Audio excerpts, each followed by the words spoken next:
Salut à tous, j'espère tout d'abord que tu te portes bien. Et je te propose donc en ce 1er avril 2024 ensoleillé, c'est assez rare pour être souligné, de te partager mes deux plus belles counades et mes deux plus belles réussites que j'ai fait sur mon petit PEA. Mes deux plus beaux flops, c'est important afin qu'il ne t'arrive jamais, au grand jamais, la même chose. Mon ami, j'ai trop souffert pour que cela t'arrive. Bref, ça datait de mes débuts en bourse où je m'étais lancé à l'époque, je te dirais comme un frelon, à acheter plein de trucs et surtout plein de conneries dans tous les sens.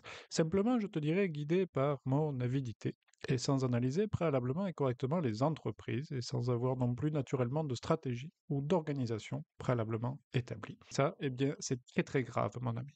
Parmi mes deux plus beaux flops, on retrouve notamment le formidable Nexity avec un beau moins 62%, une belle analyse que j'avais effectuée à l'époque qui reposait exclusivement sur les dividendes. En effet, le dividende distribué de l'époque était de 2,50 € par action contre 25 € le cours, soit une belle rémunération de près de 10% par rapport au prix de l'action. Donc, naturellement, moi déjà les yeux pleins d'euros se dessinant, je m'étais logiquement positionné à l'achat sur ce cours, et on peut dire que ce n'était effectivement pas du tout l'idée du siècle. D'autant plus que dans les dernières publications a été annoncé que le promoteur Nexity allait logiquement ne pas verser de dividendes pour 2023, et prévoyait d'ailleurs un plan social pour 2024 après une rapide dégradation de ses résultats l'an dernier. Effectivement, le contexte actuel avec la rapide montée des taux immobiliers pèse naturellement relativement lourd sur le marché et donc sur les résultats de notre petit Nexity. Toutefois, je pense que le titre nécessite tout de même d'être mis en surveillance, mais bref, nous aurons l'occasion de revenir sur ce petit. Donc ça, c'était ma première belle counade, mais sache que oui, j'ai réussi à faire mieux avec notamment EuroAPI, également où au démarrage, si tu veux, Sanofi m'avait gentiment rétrocédé des actions de cette petite entreprise en lieu et place de petits dividendes. Et au démarrage, tout se passait bien, tout était magnifique et cela s'envolait rapidement.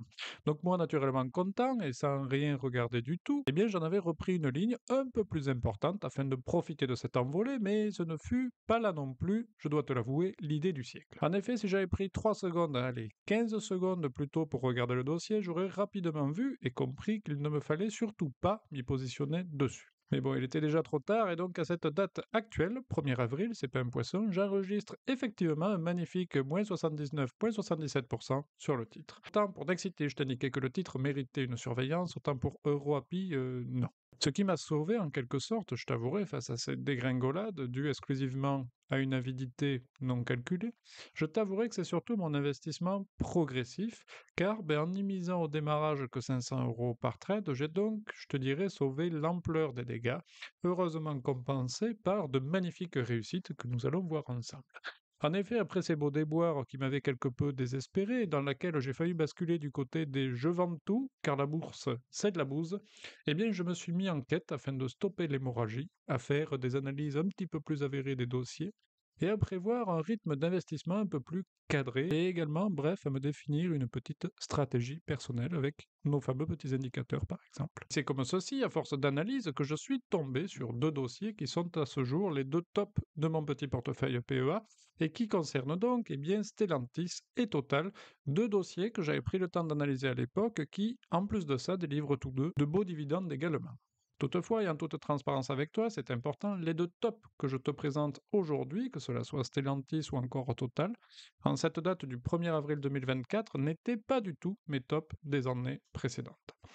Et ça, c'est important à savoir car, encore une fois, c'est bien l'investissement progressif, l'analyse préalable à l'achat et la diversité des secteurs dans ton portefeuille qui te permettra de sécuriser tes petits sous-sous. À l'image en ce moment, par exemple, d'un de mes secteurs préférés, le secteur bancaire, qui enregistre de belles envolées actuellement, avec notamment une de mes actions préférées, la petite BNP. Un secteur bancaire et une action, la BNP, que nous analyserons très prochainement, car je te sens très friand sur le sujet, et également car il convient tout de même de poursuivre la diversification de notre petit portefeuille.